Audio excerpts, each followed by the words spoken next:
regarding po kay Typhoon Uwan as of 11 in the morning. Huli itong namataan, 760 kilometers na lamang po sa may silangan ng Katarman, Northern Samar. Taglay na ang hangin na 140 kilometers per hour malapit dun sa kanyang gitna or mata at mayroong pagbugso hanggang 170 kilometers per hour na. At sa ngayon po mabilis itong kumikilos pakanluran at 35 kilometers per hour. Yung kanyang radius is 780 kilometers. So ibig sabihin po, yung Northern Samar and Eastern Samar ay nahagip na po ng outer rain bands nitong si Bagyong Uwan. Inaasahan po sa mga susunod na oras, maapektuhan din po ng outer rain bands itong eastern portion ng Southern Luzon, Visayas at Northeastern Mindanao. Aasahan na po yung mga pabugso-bugsong hangin at minsang malalakas na mga pag-uulan. Yung Northeast Monsoon or Amihan nandito pa rin po sa may extreme Northern Luzon sa ngayon. Base po sa pinakahuling track na Pag-asa, inaasahan pa ang paglakas nitong si Bagyong Uwan sa susunod po na 1 hanggang 2 araw. Kung mapapansin din natin, magkakaroon siya ng close approach or malapit dun sa kanyang sentro, ito pong Northern Samar at ilang bahagi pa ng Bicol kagaya ng Catanduanes, Eastern Albay at Northern Coast ng Camarines Sur and Camarines Norte. So mamayang umaga or bukas po yan ng umaga, malapit na siya sa may Catanduanes, habang pagsapit po dito sa bukas sa umaga hanggang sa hapon, approaching na po siya dito sa may eastern coast ng Quezon at ng Aurora. So possible siya maglandfall dito po sa may parteng Aurora and Southern Isabela, bukas na po yan ng gabi. At simula bukas ng gabi hanggang sa umaga ng Lunes, babagtasin po nitong Bagyong Uwan ang Northern and Central Luzon at mag-emerge po dito sa may West Philippine Sea sa Lunes ng umaga. Kung mapapansin din po natin, base sa ating latest track, pagsapit po ng Lunes hanggang Martes, magiging mabagal yung pagkilos nito at maaaring magkaroon ng unti-unting pag-recurve or pagliko habang umaakyat dito po sa may Balintang and Bashi channels. In terms of intensity, sa ngayon 140 kph po, no? Pero paglapit niya sa Catanduanes, posible siya mag-intensify pa bilang isang strong typhoon. Nasa 175 kilometers per hour na po ito yung estimated lakas niya bukas ng umaga, pero hindi din natin nirule out na maging isang super typhoon po ito paglapit dito sa may Catanduanes. So bukas ng likely tanghali hanggang sa gabi, nasa super typhoon category po ito, mararanasan na yung matinding hangin po at matinding ulan dito sa ating mga kababayan sa may eastern portion ng Luzon, maging dito sa may Samar Island. In terms of lawak naman po yung radius, sa ngayon po, nasa 780 kilometers, so yung kanyang kabuang diametro, estimated at around 1,500 kilometers. So kaya po niyang sakupin ang halos buong bansa. Mahagip din ang Luzon, ang malaking bahagi na ng Luzon and Visayas, simula po bukas ng mga matitinding hangin at pinakamalapit nga yung mga areas dito sa may parting Northern Luzon, Central Luzon. Itong kulay pula, pag pinroject po natin dun sa kanyang current track, ito yung magkakaroon ng mga pinakamatitinding hangin na naglalaro from 175 hanggang sa umabot nga po ng 185 kilometers per hour as a super typhoon. Andiyan pa rin po yung ating cone of probability na tinatawag. Ibig sabihin, pwede pa itong bahagyang tumaas, maglandfall dito sa may Isabela, at pwedeng mas bumaba pa ng bahagya, nakapaloob pa rin po sa cone of probability itong Northern Catanduanes, Northern Camarines at Northern Quezon. So lagi pong tumutok sa ating mga updates. Mamaya po, every 3 hours na yung ating updating regarding sa track nitong si Bagyong Uwan. Sa ngayon po, meron na tayong wind signal number 2 sa maraming lugar. Dito sa may Bicol region and Eastern Visayas, kabilang ng Catanduanes, eastern portion of Camarines Sur, gayon din po sa may Albay, Sorsogon, Ticao Islands, Northern Samar, northern portion of Samar Province at northern portion of Eastern Samar. Meron naman tayong wind signal number 1 sa Cagayan, Isabela, Quirino, Nueva Vizcaya, Apayao, Abra, Kalinga, Mountain Province, Ifugao, and Benguet. Signal number 1 na rin po sa buong Ilocos Region, Ilocos Norte, Ilocos Sur, La Union at Pangasinan. Signal number 1 din sa Aurora, Nueva Ecija, Tarlac, Pampanga, Bulacan, Zambales, at Bataan. Sa Metro Manila, nakataas na po sa ngayon ng wind signal number 1. Gayon din sa Cavite, Laguna, Batangas, Rizal, Quezon, dito rin po sa may Camarines Norte, natitirang bahagi ng Camarines Sur at ng Masbate, kabilang po ang Burias Island. Signal number 1 din sa Marinduque, Romblon, Oriental Mindoro, Occidental Mindoro, kabilang ang Lubang, gayon din sa mga isla ng Calamian and Cuyo.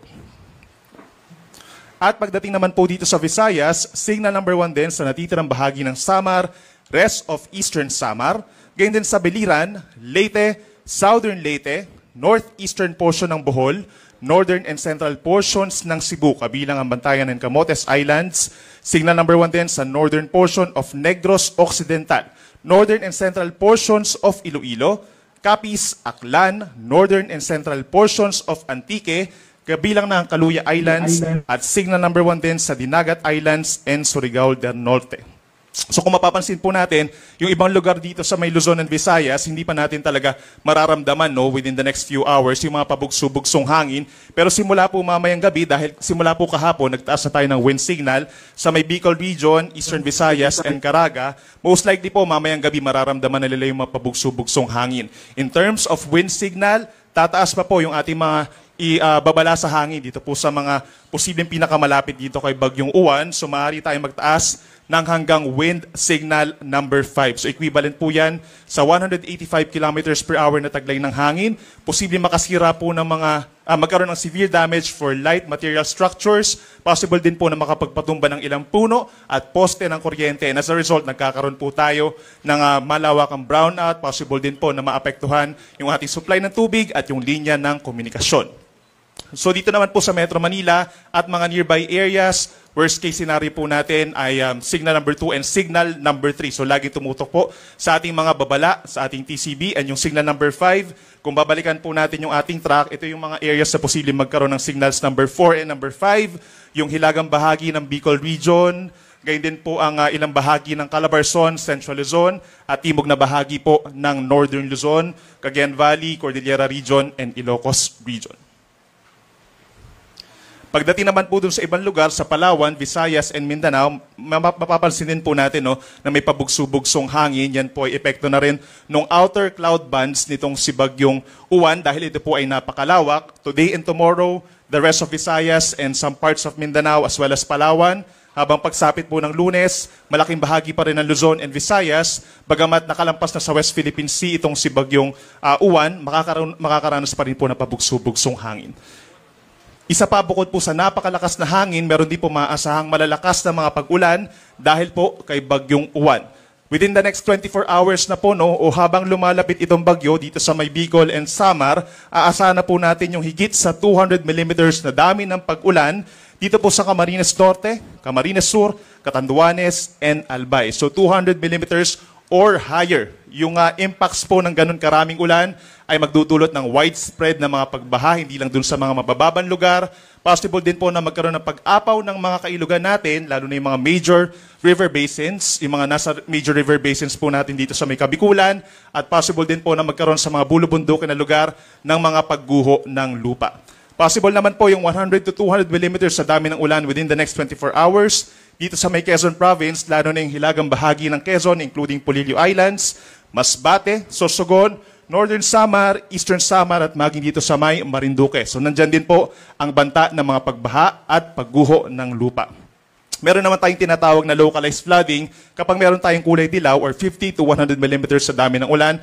Hanggang bukas ng tanghali, posible na po yung 50 to 100 millimeters sa Bulacan, lalo na sa may eastern portion, Rizal, Laguna, Romblon, and Samar and Biliran provinces. May mga localized flooding at hindi rin natin inaalis yung tsansa ng mga pagguho ng lupa. Ilang bahagi na rin po ng Luzon at Visayas, simula po mamayang hapon and gabi, magkakaroon rin ng makulimlim na panahon at aasahan yung mga kalat-kalat na ulan at mga thunderstorms. Simula naman po bukas ng tanghali hanggang sa Monday ng tanghali, ito yung time kung saan binabagtas na po ng Bagyong Uwan, itong Northern and Central Luzon at yung hilagang bahagi pa ng Southern Luzon.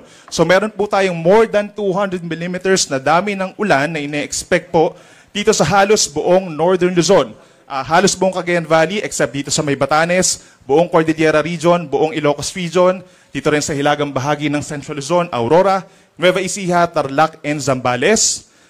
Orange naman po, or nasa 100 to 200 millimeters sa dami ng ulan habang binabagtas ng bagyo ang Northern and Central Luzon, sa may Pampanga, Bulacan, Bataan, even dito sa may Metro Manila, buong Calabarzon, 100 to 200 millimeters, at maging dito rin po sa may Occidental Mindoro. Habang 50 to 100 millimeters ang posibleng dami ng ulan sa Oriental Mindoro, Marinduque, Romblon, Camarines Norte, and Camarines Sur sa pagtawid ng Bagyong Uwan. Inuulit natin, widespread incidents ng severe flood at landslides, lalo na dito sa mga bulubundukin ng Sierra Madre, Caraballo, and Cordillera Mountains, yung posibleng maramdaman ng ating mga kababayan doon.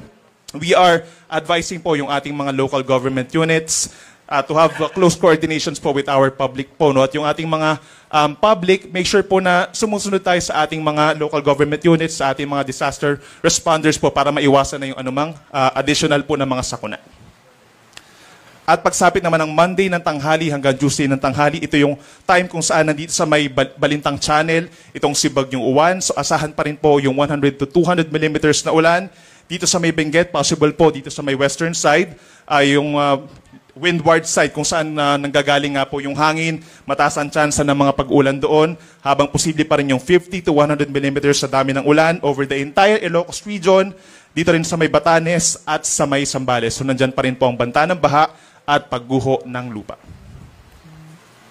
Ito naman po yung ating storm surge warning or babala po sa daluyong ng bagyo. Dahil po inaasahan nga nakikilos towards Eastern Luzon, itong si Bagyong Uwan, meron po tayong more than 3 meters na posibleng daluyong within the next 2 days or hanggang sa araw po ng Lunes, dito po sa may Eastern Cagayan, sa Isabela, sa coastal communities ng Aurora, Eastern Quezon, kabilang ang Polillo Islands, Camarines Norte, Silangang Baybayin ng Camarines Sur, dito rin sa Catanduanes, Eastern Albay, Eastern Sorsogon, at maging dito rin po sa may Northern Pangasinan.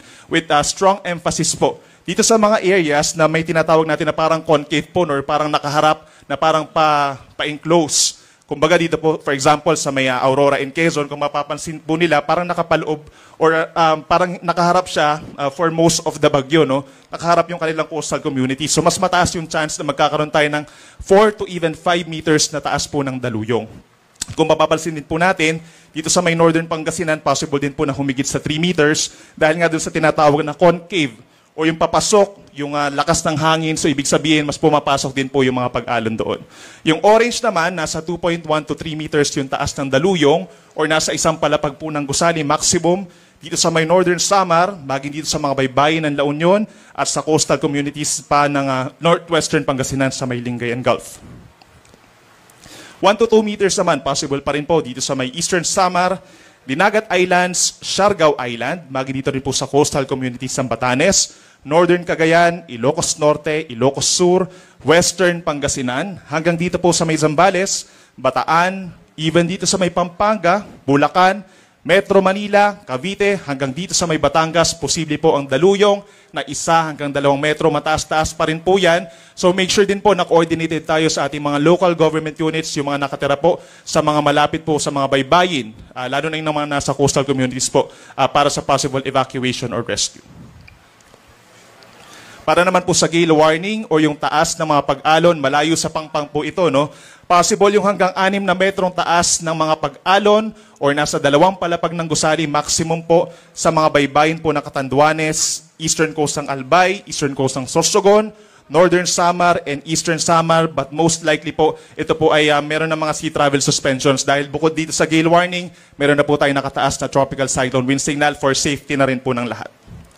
At gale warning naman na 2.8 to 5 meters po ang taas dito sa may Cagayan, kabilang ang Babuyan Islands, Isabela, Aurora, Northern and Eastern Coast ng Quezon, kabilang ang Polillo, gayon din sa baybayin ng Camarines Norte, Northern Coast ng Camarines Sur, Dinagat Islands, Siargao, and Bukas Grande Islands. Most likely yung ating mga sea travel suspensions hanggang sa araw pa po ng Lunes habang binabagtas ng bagyo ang Northern and Central Luzon.